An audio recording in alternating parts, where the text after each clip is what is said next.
Cerita diawali dengan seorang pria bernama Carl Allen yang dipaksa hangout bareng teman-temannya di sebuah bar. Kenalin, ini Carl. Dan ini best friend forever-nya. Ada Rooney dan Peter. Peter ngajakin mereka kumpul bareng karena Peter mau ngumumin kalau dia udah ngelamar ceweknya dan sekalian mau kasih tahu kalau mereka mau tunangan. Di bar tersebut, Carl ketemu sama mantan istrinya. Hal itu membuat Carl bete banget. Apalagi di situ Stephanie sudah sama pasangan barunya. Ya, dan bermesraan juga. Carl yang udah terlanjur bete pun pamit pulang demi menghindari kontak dengan mantan istrinya. Perceraian rumah tangganya itu bisa dibilang mengubah kehidupan Carl. Dia jadi suka sendirian, cenderung menghindari teman-temannya dan malas untuk melakukan apapun selain bekerja dan santai di rumah. Intinya dia selalu mengatakan tidak atau menolak pada semua tawaran. Baik itu ajakan nongkrong dari temannya, bahkan di profesinya sebagai analis di sebuah perusahaan penyedia pinjaman modal pun. Carl selalu menolak ajuan kredit kliennya. Sampai ke bawah-bawah di kerjaan, lu bayangin. Sampailah di mana dia bertemu sama kawan lamanya yang bernama Nick Lane. Kenalin, ini Nick. Ketika mereka ngobrol-ngobrol dikit dan berbagi kabar masing-masing, Nick membagi rahasia hidupnya yang membuat dia bergairah dalam menjalani harinya. Dia mengajak Carl untuk pergi ke sebuah seminar. Seperti biasa, Carl menolak tawaran itu. Tapi Nick pun memaksa Carl untuk tetap pergi ke seminar Yes tersebut. Hari-hari membosankan Carl pun berlanjut. Dia tetap menolak semua tawaran-tawaran yang datang padanya dan lebih memilih menghabiskan waktu di rumah menonton DVD. Ketika ia lagi asik nonton, Peter pun menelpon. Tapi Carl seperti biasa mereject panggilan tersebut. Sampai Peter datang ke rumah Carl untuk menunjukkan kekecewaannya karena Carl melupakan hari pertunangan Peter dan Lucy. Peter menyuruh Carl untuk berhenti berbohong demi alasan-alasan yang gak masuk akal. Peter juga menyuruh Carl untuk move on dari Stephanie yang sudah bercerai dengannya. Di malam hari, Carl bermimpi buruk. Dia bermimpi kalau dia akhirnya mati konyol karena hidup sendirian. Ketika dia bangun, tak sengaja dia melihat brosur yang diberikan Nick padanya. Dia pun memutuskan untuk pergi ke seminar Yes tersebut. Ya mungkin untuk sekadar mencari pencerahan walaupun dengan setengah hati. Di acara itu, dia bertemu lagi dengan Nick. Dengan semangat, Nick meyakinkan Carl kalau dia bakal gak nyesal udah datang ke acara ini. By the way, kenalin, ini Terence, pembicara di seminar ini. Ketika acara ini dimulai, Terence mencari pendatang baru atau orang yang pertama kali datang ke seminarnya. Nick pun langsung teriak menunjuk Carl sebagai pendatang baru. Saat Terence berbicara dengannya, Carl merasa apa yang dibicarakan Terence itu ada benarnya. Terence pun mengajak Carl untuk selalu bilang yes pada setiap hal yang datang padanya. Terence menjanjikan akan ada perubahan dalam hidup Carl bila dia melakukan itu. Sepulang dari seminar, ada seorang gelandangan yang menghampiri Carl. Dia minta tolong dianterin ke suatu tempat.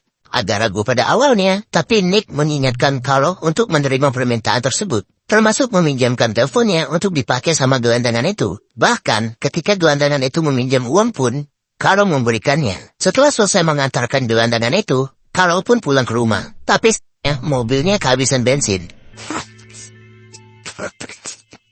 Ditambah lagi dia nggak bisa menelpon karena baterai HP-nya udah habis dipakai sama gelandangan tadi. Akhirnya Carl memutuskan untuk jalan kaki menuju SPBU dan menganggap itu kesialan buat dia. Di SPBU, Carl bertemu dengan seorang perempuan cantik. Kenalin, ini Allison.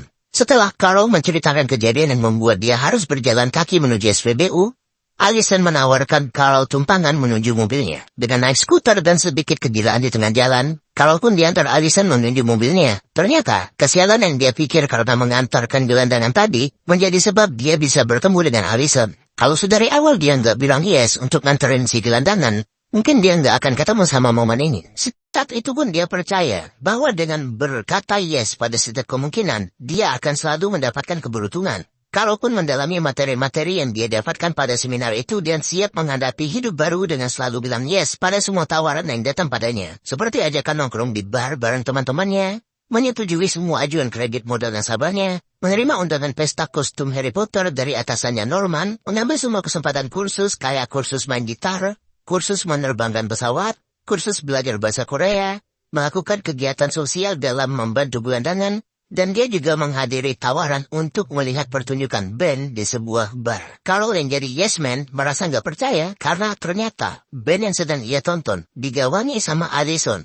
Cewek yang nebengin Carol pakai skuter pas di SPBU. Carol pun akhirnya ketemu sama Allison. Mereka ngobrol bareng dan mengenalkan diri masing-masing. Karena ketika pertama kali bertemu, mereka belum sempat berkenalan. Allison pun bercerita kalau dia mengajar di kelas jogging fotografi dan mengajak Carol untuk ikut. Otomatis Carol mengiyakan tawaran tersebut karena basically sekarang dia sudah menjadi yes man. Ketika pulang, dia pun menyiapkan diri untuk bangun pagi demi mengikuti kelasnya Allison. Tapi tiba-tiba, Rooney menelpon Carol untuk nongkrong bareng dan Carol pun gak jadi tidur awal. Keesokan harinya, sepulang dari nongkrong bareng Rooney dan Lee, teman barunya, Carol langsung bertemu Allison untuk mengikuti jogging fotografi. Dalam kegiatannya itu, Carol dan Allison makin dekat dan bercerita tentang kehidupan masing-masing. Carol juga mengajak Allison pergi ke pesta kostum Norman, bernyanyi di panggung, dan mereka pun akhirnya resmi menjalani hubungan. Sorry, harus saya blur adegan ini. Keesokan harinya di tempat kerja, Carol dipanggil oleh wakil presiden direktur perusahaan karena ajuan kredit model yang dia setujui terlalu jauh melebihi rata-rata. Namun ternyata dari ratusan ajuan kredit yang dia setujui, sekitar 90% lebih dari nasabah itu mengikuti pembayaran, yang artinya perusahaan mendapatkan untung yang banyak. Bahkan terbanyak sepanjang sejarah peminjaman kredit modal. Carol pun dipromosikan untuk naik jabatan di perusahaan tempat dia bekerja. Efek positif karena Carol selalu berkata yes, ternyata terjadi di banyak situasi. Ketika ia menemani Lucy untuk mempersiapkan acara bridal shower, ia dilayani oleh pegawai toko yang jutek banget. Karena pegawai tokonya tersebut orang Korea, Carol pun mempraktekkan bahasa Korea yang dia pelajari untuk menghibur pegawai toko tersebut sehingga suasana jadi lebih cair. Di situasi lain, ketika ada orang yang mau bunuh diri, Carol melibatkan dirinya untuk menolong orang itu. Dia mempraktekkan permainan gitar yang dia pelajari di kursus untuk menghibur orang yang mau lompat dari kamarnya dengan memainkan lagu yang memotivasi. Karena aksinya ini pun, dia bisa menyelamatkan orang ini.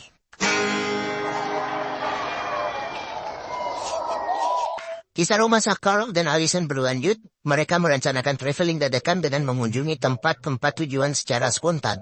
Lewat perjalanan mereka itu, hubungan mereka jadi lebih erat dan setelah perjalanan ini, Allison menawarkan untuk tinggal bersama. Carol pun setuju.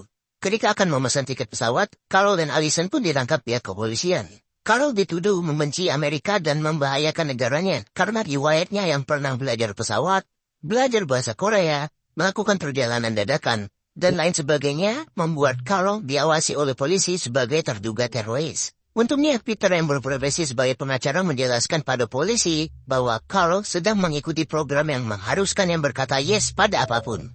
Allison yang mendengarkan itu pun marah karena dia nggak tahu apa Carol benar-benar mencintainya atau hanya bilang yes karena mengikuti program seminar.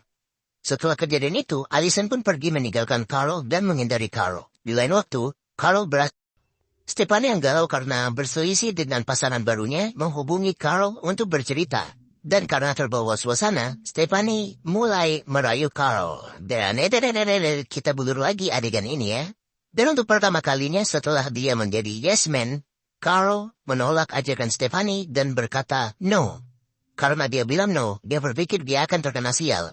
Benar saja, lift yang dinaikinya macet di tengah jalan dan mobilnya juga diderek. Jika dengan keadaannya, Carol menemui Terence. Tapi cara dia muncul mengagetkan Terence dan mereka pun kecelakaan. Di rumah sakit, Carol yang siuman percaya kesialan yang dia dapatkan adalah karena dia melanggar perjanjian dengan Terence. Tapi Terence yang mendengar hal itu pun mengklarifikasi hal tersebut, bahwa Carol salah dalam menggunakan metodenya. Terence pun menjelaskan lebih lanjut bahwa berkata yes itu hanya untuk membuka diri dan mengawali langkahmu. Berkata yes bukan karena terpaksa, tapi karena kau tahu dalam hatimu bahwa kau ingin mengatakan iya. Carol yang mengerti penjelasan Terence pun langsung ingin menemui Allison untuk menjelaskan hal yang sama. Dia pun bergegas pergi dengan meminjam Ducati milik Lee. Dan ya, ini adegan gak akan saya sensor buat kalian. Ketika bertemu Allison, Carol pun menjelaskan itu semua. Dia dan Allison pun baikan, setelah itu mereka selalu melakukan kebaikan bersama dan happy ending. Saya yakin kalau kalian menontonnya secara langsung akan lebih dapat unsur komedinya. Terima kasih sudah nonton.